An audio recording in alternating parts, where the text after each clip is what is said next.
Ani, welcome to the course Reconciliation Through Indigenous Education. My name is Jan Hare. I am an Anishinaabe and member of the Chaging First Nation in Northern Ontario, Canada. I live in Coast Salish territory and work at the University of British Columbia, which is on the traditional, ancestral, and unceded territories of the Musqueam people on the west coast of BC. I acknowledge the Indigenous custodians of these lands as part of protocol. To do so recognizes Indigenous peoples' long-standing presence in this territory. It points out for us the intimate connection of land to identity, expressed through our stories, practices, and beliefs. And also, as Indigenous scholar Martin Cannon reminds me, that to name our Indigenous nations and territories calls on others to carry this responsibility. Further, this recognition and respect for Indigenous peoples and their lands is a key towards reconciliation. I'm the Associate Dean for Indigenous Education in the Faculty of Education here at UBC. As well, I currently hold the Professorship of Indigenous Education in Teacher Education. I'm here at the BD Biodiversity Museum on the campus at UBC. Behind me is a skeleton of a big blue whale, or big blue to visitors. At first glance, Big Blue had me thinking about approaches to learning, perspectives about history, and the ways in which our world is constructed that tend to value dominant and mainstream ideas in the places where we live, learn, and work. But then I'm reminded of how whale stories figure prominently in many Indigenous communities, particularly those who live in coastal regions. The whale is a totem among some Indigenous families and communities, representing a symbol of protection and strength. And this reminds me that for us to engage in changing and strengthening Indigenous settler relations, we need to learn from and understand Indigenous perspectives, values, and traditions. That is, our ways of knowing and our ways of seeing the world. I recognize that the concept of reconciliation means different things to different people, and there are certainly some complexities associated with this concept of reconciliation for both Indigenous and non-Indigenous peoples. Reconciliation is being used today to address building and sustaining respectful and equitable relations between non-Indigenous and Indigenous peoples, whether in Canada, Australia, or the United States, where non-Indigenous historic settlement has had very serious consequences for Indigenous cultures, languages, lands, our families, and our communities. My own thinking about the importance of reconciliation has been inspired by the work of Indigenous scholars in Australia, where there's been a much longer history of grappling with reconciliation. Indigenous scholars Daryl Rigney, Lester Arabano Rigney, and Simone Turr, in their writing Training Teachers for Reconciliation, a Work in Progress, explain and complicate reconciliation for us, certainly as many others have as well. They choose to frame reconciliation in the context of structural and political reforms needed in education, distinguishing it from the typical government approach to reconciliation, which tends to advocate for no more than greater tolerance through education.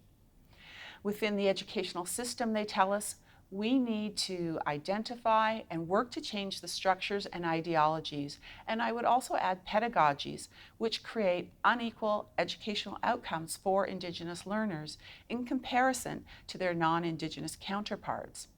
But that also serves to obscure for all learners how their worlds have been constructed with implications for Indigenous settler relations. This course attempts to assist educators and others to achieve no less than this. In this sense, reconciling then becomes more than just building and sustaining relationships.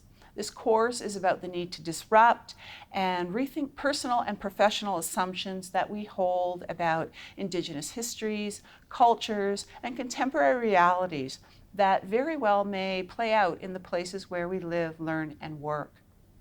Further, we need to reconcile the fundamental promise of equality, of opportunity that has not yet been met for many of our Indigenous young people, their families, and communities.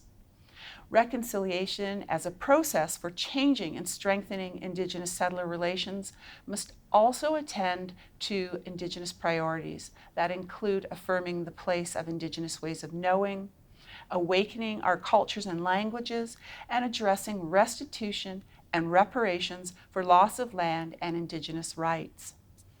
Choosing reconciliation as a lens for rethinking the policies and practices in places where we live, learn, and work acknowledges for us the contradictions and deep divides within Indigenous settler relations in Canada, the US, Australia, and New Zealand.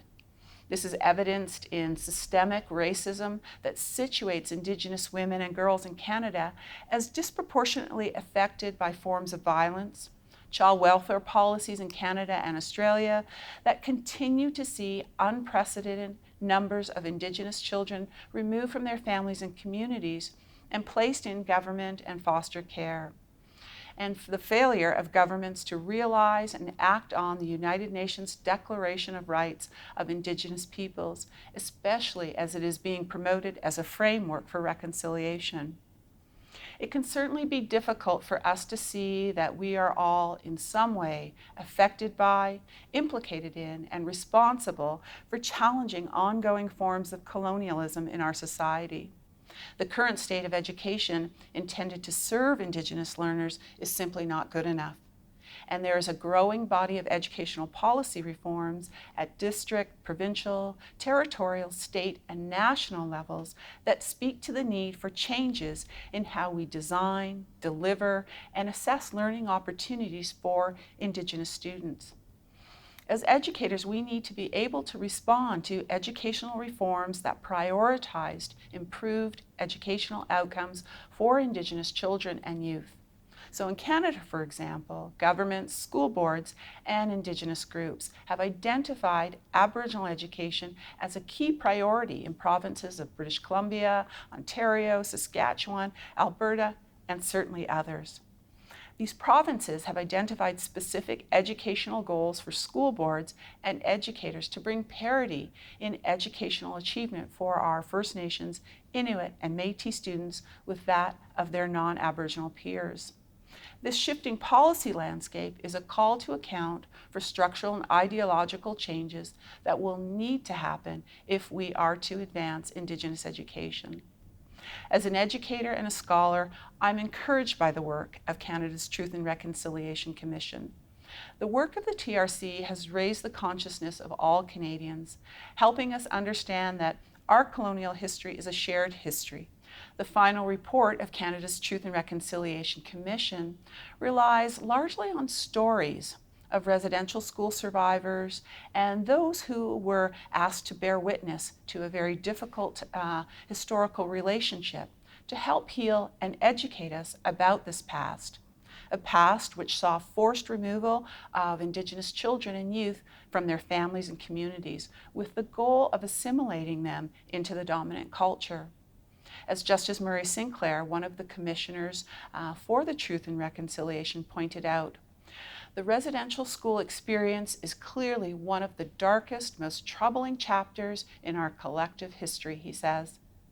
And I should mention that this form of colonial schooling also existed as boarding schools and mission schools in the US and Australia, with similar consequences for Indigenous people in these countries.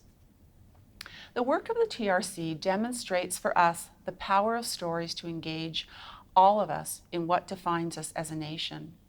But in order for these stories to contribute to a new legacy, creating a different narrative and a different set of relationships for our future, we must commit ourselves to deepening our understanding of this shared history and engaging in constructive action. Assisting all of us with these commitments and moving forward reconciliation processes are 94 calls to action put forward in the final report of the TRC. These calls to action are extensive, addressing all facets of our institutions and relationships, ranging from legislation, justice, child welfare, health, citizenship, communications, rights, and education.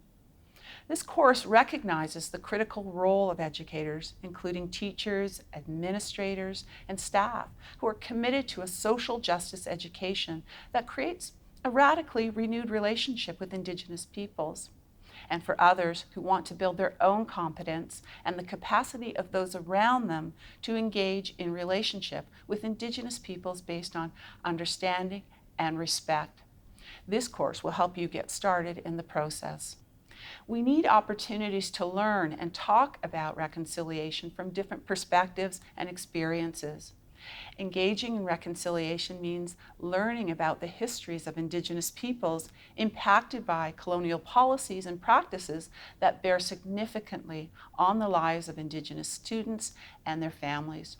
It requires us to reflect on our own personal and professional assumptions and beliefs that influence what we teach and how we teach, allowing us to consider how we might better advance Indigenous ways of knowing in educational spaces.